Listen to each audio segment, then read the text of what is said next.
Solid state में एक बार फिर से हम सभी लोगों का वेलकम कर रहे हैं और इस क्लास में हमने एक छोटा ही टॉपिक चुना है कि हमें सिर्फ डायमंड और ग्रेफाइट का थोड़ा सा कंपैरिजन करना है। पिछली क्लास में हम लोगों ने क्लासिफिकेशन किया हुआ है कि सॉलिड चार तरह के होते हैं। आयनिक सॉलिड होते हैं, एटॉमिक सॉलिड होते हैं, मॉलिक्यूलर सॉलिड्स होते हैं और कोवैलेंट सॉलिड्स होते हैं। ये दोनों एटॉमिक सॉलिड में आते हैं। दोनों ही प्योर कार्बन है। ये भी कार्बन से ही बना है और ये भी कार्बन से ही बना है। इन दोनों को हम एटॉमिक सॉलिड में रख सकते हैं, लेकिन दोनों के प्रॉपर्टीज में बहुत अंतर है। डायमंड जो है ये दुनिया का सबसे हार्ड मटेरियल माना जाता है। आजकल कुछ लोग और भी एक आध मटेरियल खोज लिए हैं, इसको डायमंड से भी हार्ड बताने की कोशिश में लगे हुए हैं। फिलहाल देखते हैं उनकी कोशिश सफल होगी कि नहीं, लेकिन तब तक डायमंड जो है दुनिया का सबसे हार्ड मटेरियल तो बना ही रहेगा ना। डायमंड दुनिया का सबसे हार्ड मटेरियल है और ग्रेफाइट जो है बहुत सॉफ्ट होता है। डायमंड तुम लोग जानते ही हो, देखे ही हो। ग्रेफाइट हो सकता है कि तुम लोगों ने न देखा हो, तो हम बताते हैं।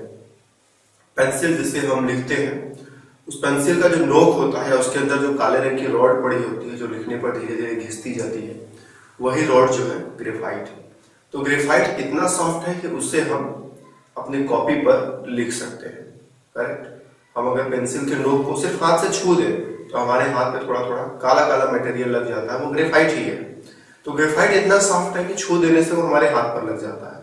करेक्ट। जबकि डायमंड बहुत हार्ड है। अगर वो सॉफ्ट होता तो उसका यूज ज्वेलरी में नहीं करते।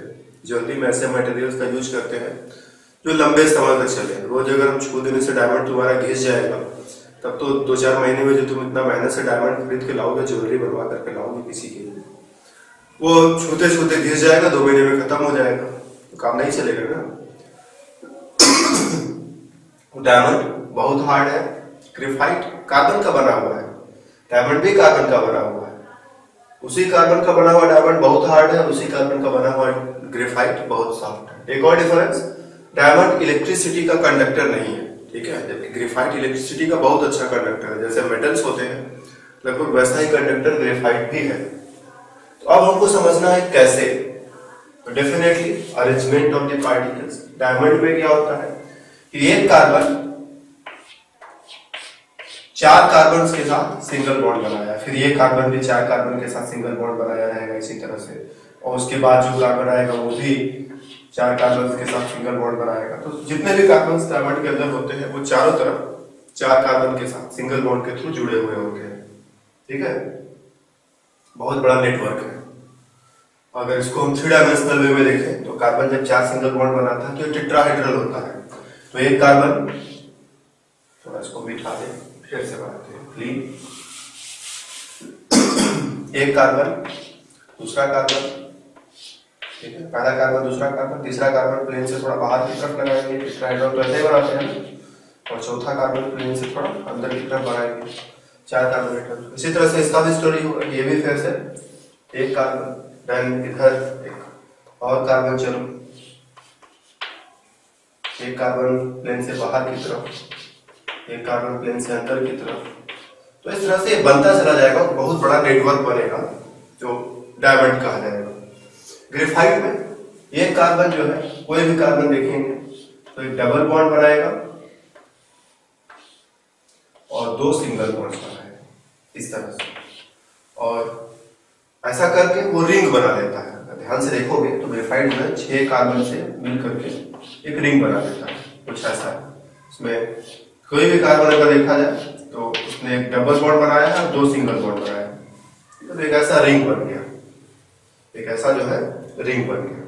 और रिंग के बगल में एक और रिंग बन जाएगा। ऐसा नहीं कि सिर्फ एक ही रिंग, तो रिंग के बगल में एक और रिंग बन गया, फिर रिंग के बगल में एक और रिंग बन गया। और अगर किसी भी कार्बन एटम को देखें तो वो सब जो है रिंग के नीचे एक और रिंग बना दो। ओके, यहां भी एक और रिंग बना दो। करेक्ट। तो इस तरह से जितने चाहे उतने रिंग बना लो। मेन डिफरेंस ये देखो, ये 3 डायमेंशनल है। ये इतना तो प्लेन में है, लेकिन ये प्लेन से बाहर है, वो प्लेन से अंदर है, वो प्लेन से बाहर है, प्लेन से अंदर है।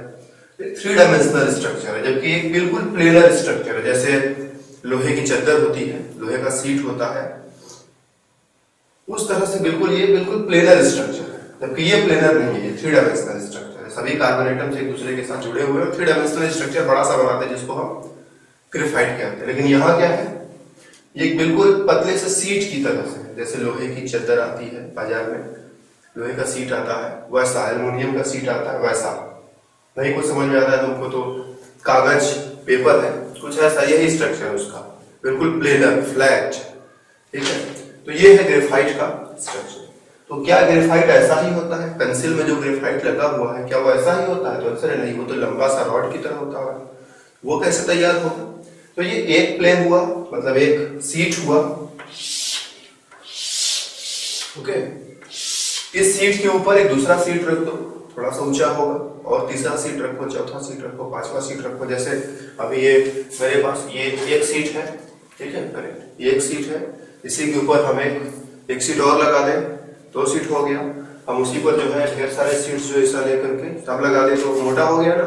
तो ठीक वैसा है सिचुएशन। यहाँ पर ये एक सीट बना है, ग्रेफाइट का सिर्फ एक सीट बना है, इसके ऊपर दूसरा सीट, तीसरा सीट, चौथा सीट, पांचवा सीट रखते रखते खूब ऊंचा बना देंगे और बड़ा सा ग्रेफाइट का टुकड़ा हो जाएगा, जिसमें से हम काट छाट करके जिस शेप में बनाना चाहे, पेंसिल में बनाना चाहते हैं या पेंसिल में लगाना चाहते हैं या कहीं और लगाना चाहते हैं, जहां भी लगाना चाहे लगा सकते हैं।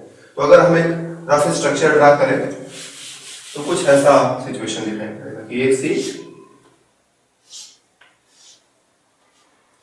ठीक है, फिर उसके बाद क्या होगा, दूसरा सीट कैसे बनाया जाएगा, कुछ ऐसे बना सकते हैं क्या हम, ये दूसरा सीट हो गया, फिर इसी तरह से तीसरा सीट, उसके नीचे जो है चौथा सीट। तो सीट के ऊपर सीट लगा करके हम एक बड़ा सा लेयर तैयार करते हैं। ये है ग्रेफाइट का पूरा स्ट्रक्चर। अगर किसी एक सीट को उठाकर देखेंगे तो उसका स्ट्रक्चर ऐसा दिखाई पड़ेगा। जबकि डायमंड क्या है, 3 डायमेंशनल, उसमें सीट वीट जैसा कुछ नहीं है, वो अपने आप लंबाई, चौड़ाई, ऊंचाई, मोटाई सब उसके अंदर मौजूद है। लेकिन इसमें क्या था, अगर किसी एक सीट को देखेंगे तो उसमें लंबाई है, चौड़ाई है, लेकिन मोटाई नहीं है, ऊंचाई नहीं है। मोटाई और ऊंचाई तब आएगा जब हम कई सीट्स को एक के ऊपर एक रखेंगे। इसमें क्या है, प्लेन में भी है, प्लेन से बाहर भी है, प्लेन से अंदर भी है, तो चारों तरफ फैला हुआ है, बिल्कुल जाल की तरह कॉम्प्लिकेटेड स्ट्रक्चर है। तो 3 डायमेंशनल है और एक कार्बन चार तरफ से, 4 सिंगल बॉन्ड से 4 कार्बन के साथ टेट्राहेड्रली जुड़ा हुआ है, टेट्राहेड्रली जुड़ा हुआ है। यहां पर प्लेनर रिंग बनाया हुआ है, ठीक है। सिंगल बॉन्ड मजबूत होना चाहिए कि डबल बॉन्ड मजबूत होना चाहिए? आंसर है डबल बॉन्ड मजबूत होना चाहिए। तो हार्ड इसको होना चाहिए, सॉफ्ट इसको होना चाहिए, लेकिन अपोजिट है, हार्ड ये है, सॉफ्ट वो है। यहाँ डबल बॉन्ड है, मजबूत बॉन्ड है, लेकिन जो है वो सॉफ्ट है। क्यों सॉफ्ट है? क्योंकि ये जो पहला लेयर, दूसरा लेयर, तीसरा लेयर, चौथा लेयर, इनके बीच में तो कोई बॉन्ड नहीं है ना। जैसे तुम ग्रेफाइट को ऐसे टच करोगे, सबसे ऊपर वाला लेयर जो तुम्हारे हाथ में चिपक जाएगा, ठीक है। इस लेयर के अंदर जितने भी कार्बन एटम्स हैं वो सब अपने में बहुत स्ट्रांगली जुड़े हुए हैं, लेकिन एक लेयर और दूसरे लेयर के बीच में जो कार्बन एटम्स हैं उनके बीच में तो कोई बॉन्ड नहीं बना है, उनमें इलेक्ट्रॉनों की कोई शेयरिंग नहीं है, ना तो कोई सिंगल बॉन्ड है, ना तो कोई डबल बॉन्ड है।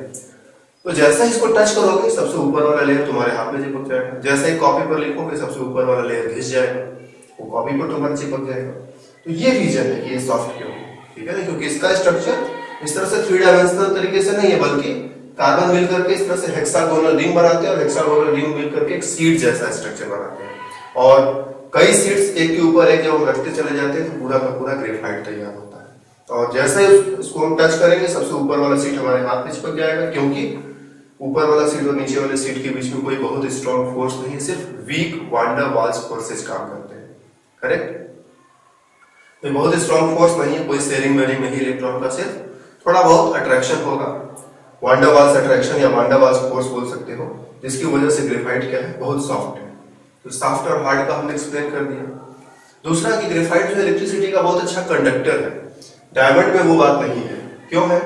ये डबल बॉन्ड का सिस्टम देख रहे हो, double bond single bond, double bond system, single bond double bond, single bond double bond, alternate है। डबल है फिर सिंगल है, फिर डबल है फिर सिंगल है, फिर डबल है फिर सिंगल है, फिर डबल है फिर सिंगल है। तो इसकी वजह से क्या होता है, इस सिस्टम को हम बोलते हैं कॉन्जुगेटेड सिस्टम। जब भी डबल सिंगल का ऐसा सिस्टम चलता है बोलते हैं कि कॉन्जुगेटेड सिस्टम है। और जब भी कॉन्जुगेशन होता है, डबल बॉन्ड में 2 बॉन्ड होता है, सिग्मा और एक पाई। पाई बॉन्ड एक एंड से दूसरे एंड, जहां तक ये कॉन्जुगेशन जाएगा वहां तक ये पाई बॉन्ड आराम से जाएगा, इसको कोई प्रॉब्लम नहीं है। तुम लोग ऑर्गेनिक केमिस्ट्री को डिटेल में पढ़ोगे तो वहाँ बार बार ये कॉन्जुगेशन वगैरह की हम बातें करेंगे तो ज़्यादा समझ में आ जाएगा। अभी हम ये समझते हैं कि तुम लोगों को इसका ज़्यादा पता नहीं होगा, इसीलिए हम सिंपल तरीके में बताएंगे, सिंपल तरीके से डील करेंगे। हम कहेंगे कि डबल सिंगल का पैटर्न जो है उसको कॉन्जुगेटेड सिस्टम बोलते हैं। जहां तक ये कॉन्जुगेशन जाएगा पाई बॉन्ड, वहां तक पाई बॉन्ड का इलेक्ट्रॉन अपने जगह को छोड़ करके वहां तक जा सकता है। इसको बोलते हैं delocalisation, delocalisation of pi electron. ये है रीजन कि पाई इलेक्ट्रॉन्स अपना जगह छोड़ करके दूसरी जगह, डीलोकेलाइजेशन मतलब एक जगह से दूसरी जगह चले जाना। ये पाई बॉन्ड वैसे तो इन दोनों के बीच में है, पाई बॉन्ड जो है इन दोनों कार्बन एटम्स के बीच में, लेकिन ये जगह छोड़ करके यहाँ यहाँ यहाँ कहीं भी जा सकता है। इसी को बोलते हैं डीलोकेलाइजेशन। अगर कोई इलेक्ट्रॉन जो है सिर्फ दो एटम्स के बीच में रहे, जगह को बदल ना सके, तो उसको बोलते हैं लोकेलाइज्ड इलेक्ट्रॉन। और अगर उन दोनों एटम्स को छोड़ करके और भी एटम्स के पास घूम फिर करके जा सकता है, घूमने फिरने जा सकता है, तो बोलते हैं डीलोकेलाइज्ड इलेक्ट्रॉन है। और इसी को बोलते हैं डीलोकेलाइजेशन ऑफ पाई इलेक्ट्रॉन्स। तो पूछा जाए कि ग्रेफाइट क्यों कंडक्टर है इलेक्ट्रिसिटी का, तो दो रीजन बताओ, मतलब दो चीजों, दो बातों को बताओ। पहला बात, यहाँ पर पाई बॉन्ड है जो कंजुगेटेड तरीके से लगे हुए हैं, डबल सिंगल तरह से। दूसरा चीज, इसकी वजह से पाई इलेक्ट्रॉनों का डीलोकेलाइजेशन होता है, वो एक एंड से दूसरे एंड तक कहीं भी जा सकते हैं।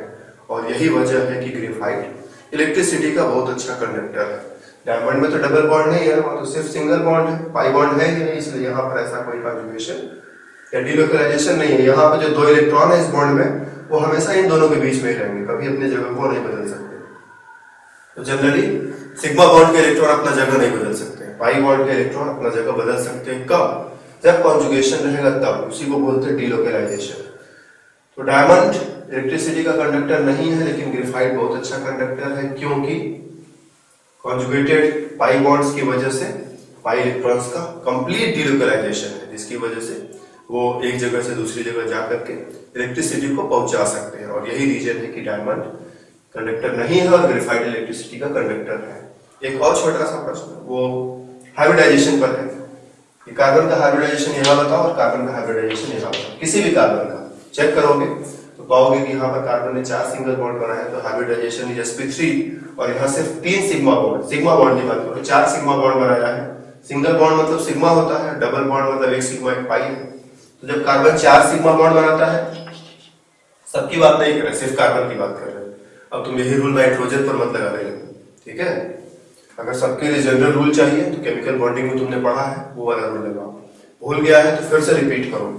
लेकिन कार्बन के लिए, कार्बन ने अगर 4 सिग्मा बॉन्ड बनाया है तो sp3 हाइब्रिडाइजेशन, अगर 3 सिग्मा बॉन्ड बनाया है तो sp2 हाइब्रिडाइजेशन, 2 सिग्मा बॉन्ड बनाया है तो sp हाइब्रिडाइजेशन। सिर्फ कार्बन के लिए इसको यूज करो, और भी किसी के लिए यूज कर सकते होंगे, लेकिन मेरा कहना है स्ट्रिक्टली कार्बन के लिए हमने ये बताया है। अगर तुम किसी और के लिए यूज करते हो और गलत होगा तो जिम्मेदार तुम होगे, हम नहीं। कार्बन के लिए गलत नहीं होगा और इसके लिए हम पूरी रिस्पॉन्सिबिलिटी लेते हैं। एक कार्बन ने 4 सिंगल बॉन्ड बनाए हैं, sigma sigma sigma sigma sp3 hybridization. Carbon ने 2 सिंगल बॉन्ड बनाया है, इसको तो सिग्मा बोलेंगे ही बोलेंगे। डबल बॉन्ड में एक सिग्मा एक पाई, तो इस कार्बन ने 3 सिग्मा बनाया, इस कार्बन ने 3 सिग्मा बनाया, इस कार्बन ने 3 सिग्मा बॉन्ड बनाया, इसीलिए हाइब्रिडाइजेशन sp2। एक बार पूछा गया था किसी कंपटीशन में कि ग्रेफाइट और डायमंड में कार्बन का हाइब्रिडाइजेशन क्या होता है, तो sp3 यहाँ और sp2 वहाँ। तो चलो ये तो हुई हाइब्रिडाइजेशन की बात। लेकिन हमारा मेन मुद्दा था कि दोनों की प्रॉपर्टीज में अंतर क्या है। दोनों ही कार्बन है, ये भी कार्बन से बना, ये भी कार्बन से बना है, लेकिन प्रॉपर्टीज में बहुत अंतर है, क्योंकि पार्टिकल्स का अरेंजमेंट, उनका बॉन्डिंग सब कुछ अलग है। यहाँ लेयर्ड स्ट्रक्चर है, यहाँ 3 डायमेंशनल स्ट्रक्चर है। यहाँ पर सीट बनता है और लेयर बनते हैं, यहाँ सब कुछ 3 डायमेंशनल है। ये मजबूत है, ये सॉफ्ट है, ये इलेक्ट्रिसिटी का कंडक्टर है, ये कंडक्टर नहीं है। इन दोनों को बोलते हैं कि दोनों ही कार्बन के एलोट्रॉप्स हैं। नया वर्ड तुम्हें दे रहे हैं हम, जैसे तुम लोगों को पहले से भी पता होना चाहिए, नहीं पता था तो अब पता हो जाना चाहिए। एलोट्रॉप्स, अगर एक ही एलिमेंट या एक ही मटेरियल कई रूपों में पाया जाता है तो उनको बोलते हैं कि ये उसके एलोट्रॉप्स है। तो कार्बन के ये 2 एलोट्रॉप्स है, डायमंड भी कार्बन का एलोट्रॉप है, ग्रेफाइट भी कार्बन का एलोट्रॉप है। कार्बन के और भी एलोट्रॉप्स पाए जाते हैं, लाइक फुलरीन्स। वो कार्बन एटम्स मिलकर के फुटबॉल जैसा स्ट्रक्चर बना देते हैं, उसको बोलते हैं फुलरीन्स। 60 फुलरीन्स, 70 फुलरीन्स। 60 फुलरीन कहने का मतलब उसमें 60 कार्बन है, बॉल में जो है 60 कार्बन एटम्स है। 70 कहने का मतलब उसमें 70 मतलब कि 70 कार्बन एटम्स है। तो इस तरह से फुलरीन्स भी होते हैं। ये दोनों ही कार्बन से बने हैं, कार्बन के इलेक्ट्रॉन्स से, लेकिन दोनों की प्रॉपर्टीज में बहुत अंतर है क्योंकि दोनों का स्ट्रक्चर बहुत ही अलग है। यही रीजन है कि प्रॉपर्टीज में अंतर है। तो चलो इस क्लास को यहीं पर हम खत्म करते हैं। डायमंड और ग्रेफाइट में कंपैरिजन हो गया है। सॉलिड स्टेट को आगे बढ़ाने के लिए हम फिर से मिलेंगे अगले क्लास में।